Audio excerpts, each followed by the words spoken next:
তোমাদের ক্ষুদ্র সঞ্চয়ের ভবিষ্যৎ গড়ি অষ্টম শ্রেণী তোমাদের যে অনুসরণীর আজকে আমি 3 নম্বর প্রশ্নটি সমাধান করব।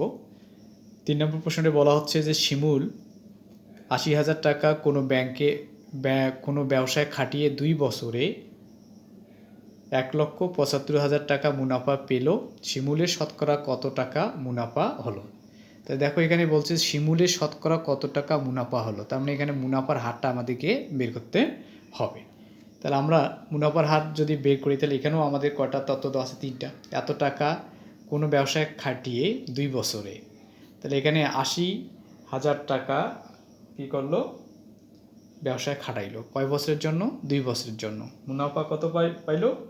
মুনাফা পাইলো ১,৭৫,০০০ টাকা। তাহলে বলছে যে কত % হার যদি আমি বাইর করতে পারি তাহলে এই টাকাটা আমি পাবো। তাহলে এখানে দেখো আমরা সমাধান যদি আসি, যে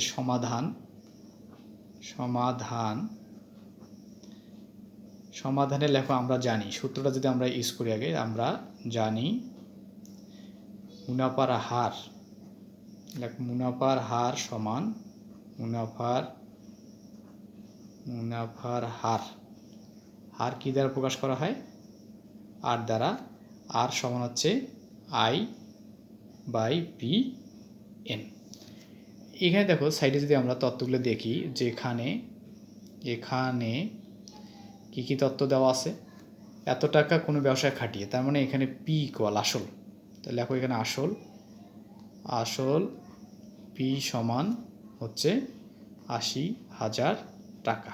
এটা হচ্ছে আমার P আসল। তারপরে এখানে বলছে বছর, সময়। এই সময়টাকে আমাদের কি দ্বারা প্রকাশ করা হয়? N দ্বারা। N = 2 বছর।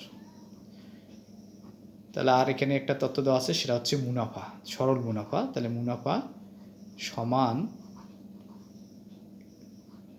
I দ্বারা প্রকাশ মুনাফা সমান হচ্ছে ১,৭৫,০০০ টাকা। তাহলে এখানে আমাদের বলছে যে শতকরা মুনাফার হার কত, অর্থাৎ হার কত সেটা বাইর করতে বলা হচ্ছে। তাহলে আমি এই যে আমাদের ভ্যালুগুলো দেওয়া আছে, এই যে মানগুলো দেওয়া আছে, এই মানগুলো এখানে যদি আমরা বসে দিই তাহলে আমাদের অ্যান্সারটা কিন্তু এদিকে চলে আসবে।